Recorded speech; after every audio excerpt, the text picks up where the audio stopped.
I never thought I'd be the guy sitting here trying to piece together what's real anymore. My life was simple: work, home, a wife I thought I knew. That's how it started anyway. But everything changed the day I found that damn file called Betrayal story. I was just digging through some old emails trying to find a receipt for a birthday gift I bought her last year. That's when I saw it, an attachment titled Betrayal story. In her email, tucked away between spam and some coupon site. My stomach sank instantly. I hesitated, then clicked. The file opened with some vague, rambling story about a woman who was pregnant when her proposed, about lies, secrets, and a man who was supposed to be her best friend. I read it out of curiosity at first, but as I kept going, a cold sweat broke out on my back. I recognized the details, the dates, the places, even the names. It was her, my wife, the woman I married, the woman I loved. I felt like I'd been punched in the gut. My fingers trembled as I scrolled down. The story described her affair with a close friend, one-eyed. Always trusted. The guy had even been around the house.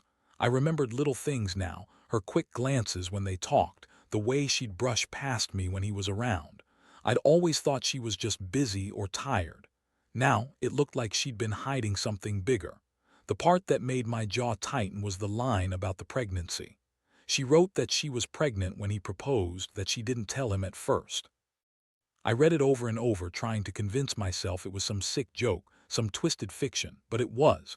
It was her story, her words.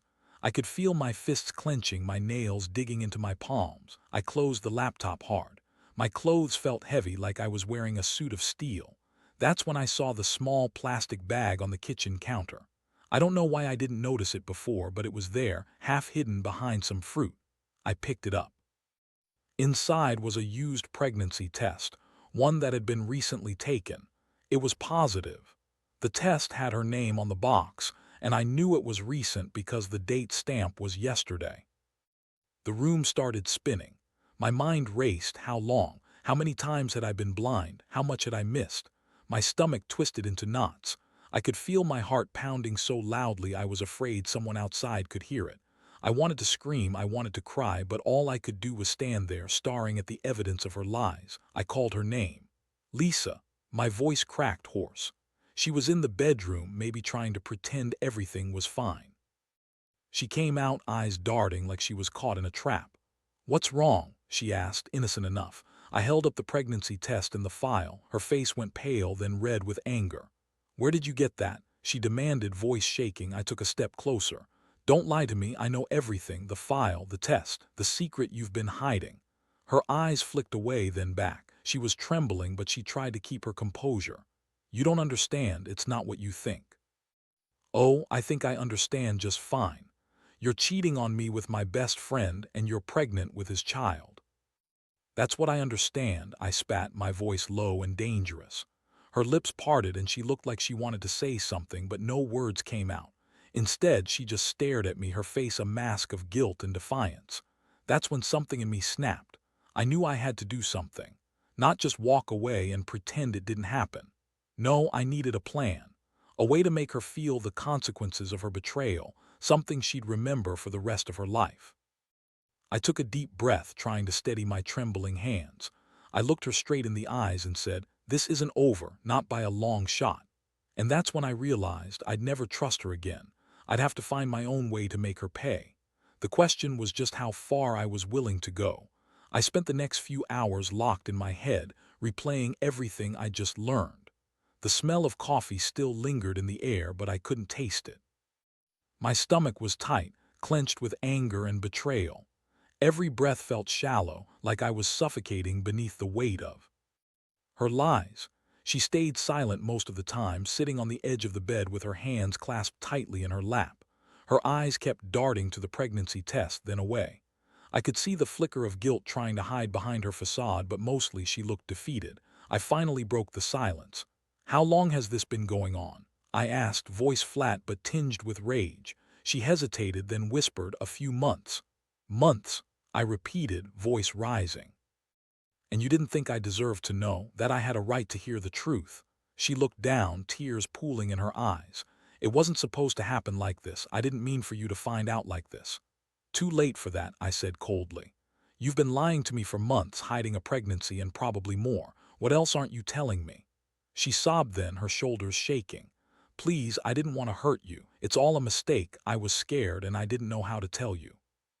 I clenched my fists, feeling my jaw tighten. "You didn't want to hurt me, that's rich. You've been living a lie, my wife, my best friend, all of it. And now you expect me to just forgive and forget?" Her crying turned into muffled sobs. She looked so vulnerable, so broken. It made my stomach churn. I wanted to lash out but knew that wouldn't fix anything. Instead, I decided I needed a plan, a way to make her feel what she had done. Not just for my own sake, but for hers. She needed to understand the gravity of her betrayal. I looked around the room, trying to come up with a way to get back at her, to make her regret every lie, every secret. That's when I remembered the USB drive I'd hidden in a drawer earlier that day. It was a small, unassuming thing, but it held something I'd been planning to use someday. I quietly grabbed it and slipped it into my pocket. It contained photos, messages, and recordings I'd secretly collected over the past few weeks, evidence of her meetings, her lies, her secret phone calls. I'd been gathering it little by little, knowing I might need leverage someday. I knew she'd probably plead, beg, try to convince me. It was all a mistake, but I wasn't interested in forgiveness right now. I was interested in sending a message. Later that evening, I sat her down on the couch, looked her straight in the eye, and laid out my plan. I told her I knew everything about the affair, the pregnancy, the secret messages, and I was going to make her regret crossing me. "I've got everything I need," I said calmly, holding up the USB. "And I'm going to expose you to everyone. Not just to ruin you, but to make sure you never forget what you did." Her face went pale again, but she didn't say a word. Just tears streaming down her cheeks, trembling as she looked at what I was holding. What scared me most was the look in her eyes, defeated but not entirely broken. She still thought she might somehow escape this, but I was done playing nice. I needed to be methodical. I needed a plan to make her suffer, even if it was just in small, quiet ways. Because I wanted her to feel the pain of her betrayal, not just once, but every damn day. Tomorrow, I'd start by deleting her phone, changing passwords on her social media, and making sure her world started to unravel. And she'd stay right there, waiting for the storm I was about to unleash. The morning came quicker than I wanted. Sleep was a restless patchwork of nightmares and half-forgotten worries. When I finally pulled myself out of bed, the house felt colder, emptier, like the walls were pressing in on me. I knew I had to act fast. The clock was ticking, and I couldn't give her any more time to spin her web of lies. First thing, I went straight to her phone. Her hands trembled as I snatched it from her grasp. "Give me your passcode," I demanded, voice cold but steady. She hesitated, then whispered, "Why? What are you doing?" "No more hiding," I said. "I want to see everything. No more secrets." She finally relented, giving me her code. I unlocked her device and immediately started deleting the apps I knew she used to communicate discreetly. Messaging apps I'd seen her use late at night, long after I'd fallen asleep. I also changed her passwords on social media accounts, leaving her with no easy way to cover her tracks. While I was at it, I backed up the photos and messages I'd collected on that USB drive. I wanted to be prepared. If I needed to blow everything up, I'd have the evidence ready. As I worked, she stood nearby, silent, her eyes fixed on the floor. It was almost like watching a prisoner awaiting her sentence. "I want you to understand," I told her. "This isn't about revenge for revenge's sake. It's about making sure you never hurt me or anyone else again. You chose this path, and I'm going to make sure you pay." Her voice cracked when she finally spoke. "Please don't do this. I was stupid. I didn't mean for it to get out of control." "Too late for that," I snapped. "You made your choice. Now I make mine." Next, I sat her down in front of my laptop and handed her a small recorder. "Talk," I said. "Tell me everything you've been hiding. I want to hear it from your own mouth. If you're going to lie, I'll just record it." She looked at me, eyes filled with despair, then started to speak.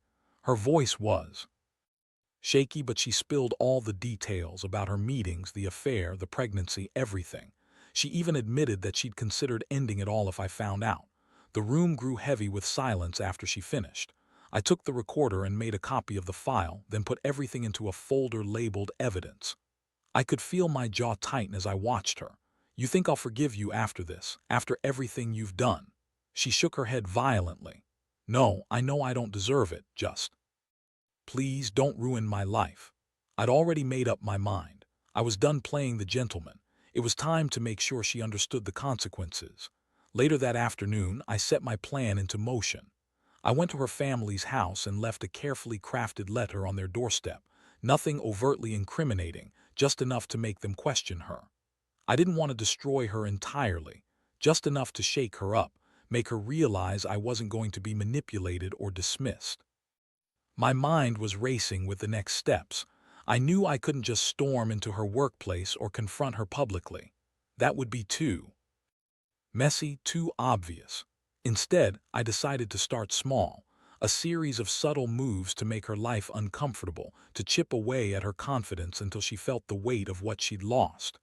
Every move was calculated, every step aimed at making her regret what she'd done. I'd learned a long time ago that revenge isn't about violence or shouting. It's about control, about making her realize she was powerless now. As the sun dipped below the horizon, I sat in my chair, staring at the evidence I'd collected. My hands were still trembling, but my mind was clear. This was just the beginning. She thought she could get away with it, the betrayal, the lies, the pregnancy. She thought she could walk outside and everything would be fine. But I knew better now. I was going to make sure she paid.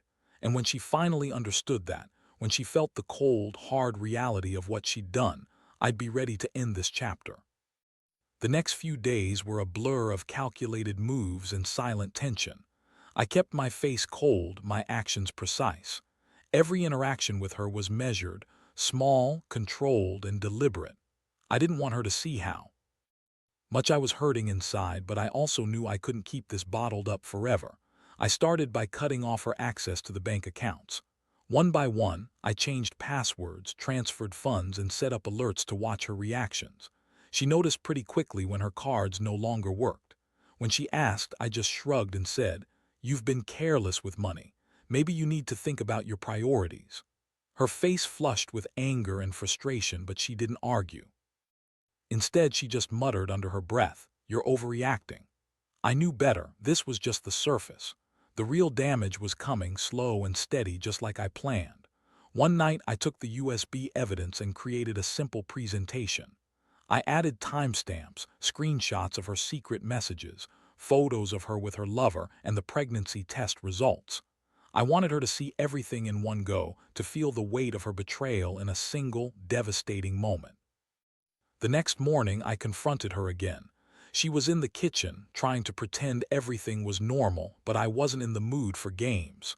"I've got something for you," I said, voice low but firm. I handed her a flash drive. "Watch this." She hesitated but took it, her trembling fingers opening the file. Her eyes widened as she scrolled through the evidence, each screenshot more damning than the last. She went pale, her lips trembling. "Is this real?" she whispered. "Does it look fake?" I shot back. "You thought you could just erase everything, hide behind your lies, but I kept everything. Every secret, every message, every moment you tried to hide." Her knees buckled slightly as she sank onto a chair. "Please," she begged, tears streaming down her face. "Don't do this. I was stupid. I swear I never wanted to hurt you like this." I looked at her, feeling the last bits of my patience drain away. "It's too late for apologies. You're going to regret this every single day." I left her sitting there, trembling, staring at the screen. I wasn't gloating, just making sure she understood the gravity of what she'd done. Now, I was ready to take it a step further. I knew I had to shake her confidence, push her into a corner where she had no choice but to face her own shame. I remembered an old contact I'd kept, an acquaintance who knew how to make people uncomfortable, how to plant seeds of doubt and chaos without crossing any lines. I reached out to him that afternoon. "I need you to do something," I said quietly. "Something that'll make her realize she can't escape her consequences." He agreed without hesitation. The plan was simple but effective. Subtle sabotage, fake anonymous messages, planted doubts about her reputation, and small, calculated leaks of her secrets to people she knew. Nothing overtly criminal, just enough to destabilize her. I watched her carefully, noting how she started to second-guess herself, how she became more paranoid, more anxious. Each passing day, her confidence eroded just a little more. I felt a strange sense of satisfaction knowing I had her cornered. Meanwhile, I kept my composure, not letting her see the cracks in my armor. She was no longer the woman I married.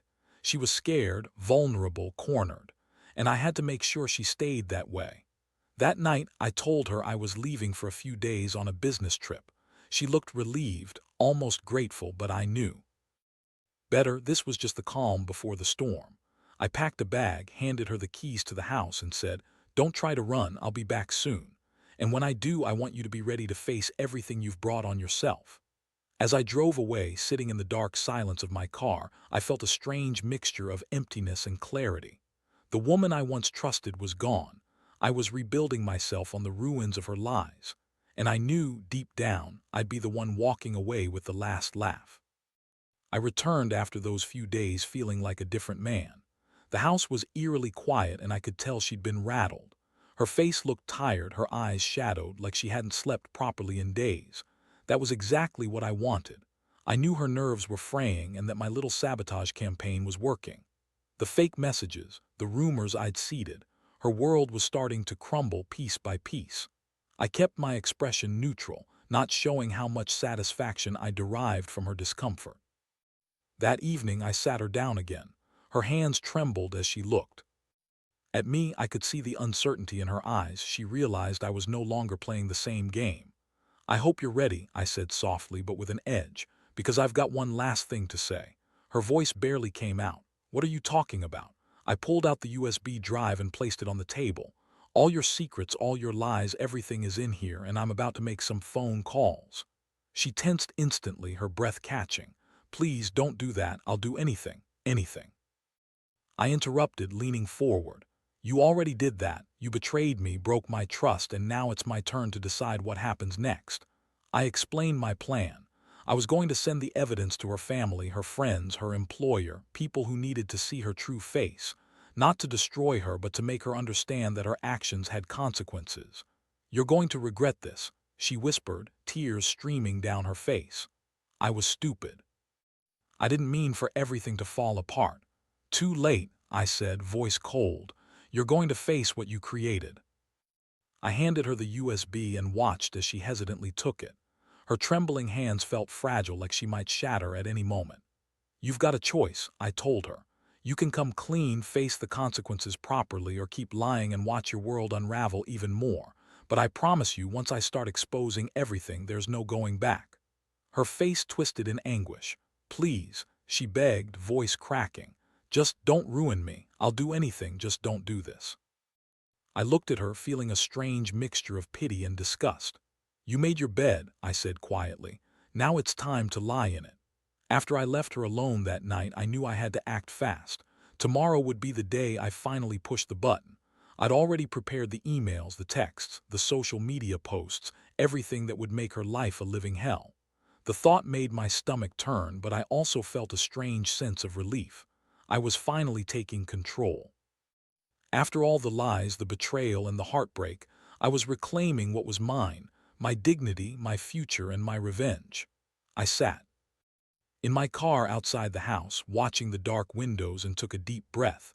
It was time to end this, one way or another, and I was ready to watch her fall. The next morning, I woke up with a strange clarity, like a fog finally lifting. The house was silent, but the tension I'd been holding onto for days was finally ready to burst. I went through the motions, packed my bag, grabbed the keys, and left without a word. I told her I'd be gone all day, but I knew I wouldn't be coming back until everything was done. My plan was set and I moved swiftly. I logged into her email accounts, social media profiles, and the messaging apps I'd secretly monitored. Each click felt like a small victory, like I was finally taking control after months of being blind. I sent out the evidence, screenshots, recordings, the whole truth, to her family, her friends, and even her employer. I wanted everyone to see her for what she really was. Watching her reaction from a distance was almost satisfying. I knew she'd panic, try to spin her way out of it, but her world was already starting to collapse. I could see her frantically calling people, deleting apps, scrambling to cover her tracks, but the damage was done. It was out there now, impossible to undo. By the time I returned home late that evening, the house felt different, less like a sanctuary and more like a battlefield. She was in the living room, trembling, clutching her phone like a lifeline. Her eyes looked desperate, and I saw the moment she realized her facade was crumbling. I sat down across from her. "It's over," I said plainly. "Everyone knows. Your secrets are exposed, and there's no way to hide from what you've done." Her voice was barely a whisper. "Please, I didn't want it to end like this. I didn't mean to destroy everything." I shook my head slowly. "You made your choices. You betrayed me, lied to my face, and now you're paying for it." She looked at me, tears streaming down her cheeks. "Can't we just forget it, start over?" That made me laugh bitterly. "Start over? You think I can forget what I saw? You think I can just forgive and move on?" Her shoulders slumped, defeated. "I'm sorry, I swear I'll never do it again." But I didn't say anything. I knew her apology was hollow. Her words couldn't undo the damage. I'd already made the decision. This was the end. I reached into my pocket and pulled out a set of keys. "Here," I said quietly, sliding them across the table. "The house is yours. I want you out by tomorrow." She stared at the keys, then at me, uncomprehending. I could see her mind racing, trying to grasp the finality of what I just handed her. "You're really leaving?" she asked, voice trembling. "Yes," I replied. "And I'm done with the lies, the betrayal, everything. I'm reclaiming my life, and I suggest you do the same." She nodded silently, tears still falling. I turned and left the room, feeling a strange mixture of relief and emptiness. As I gathered my things to go, I looked back at her one last time. Her face was a mask of regret, but it was too late. She had already lost everything that mattered: trust, love, respect. Walking out that door, I realized something important. The pain of betrayal cuts deep, but sometimes the only way to heal is to cut ties completely. I closed the door behind me, key in hand, and stepped into the night. The house was silent now, but I felt lighter. No more lies, no more games. I had taken back my life piece by piece, even if it left scars I'd carry forever. And in the end, that was my true revenge, reclaiming my dignity and walking away, knowing I'd survived the storm she intentionally set in motion.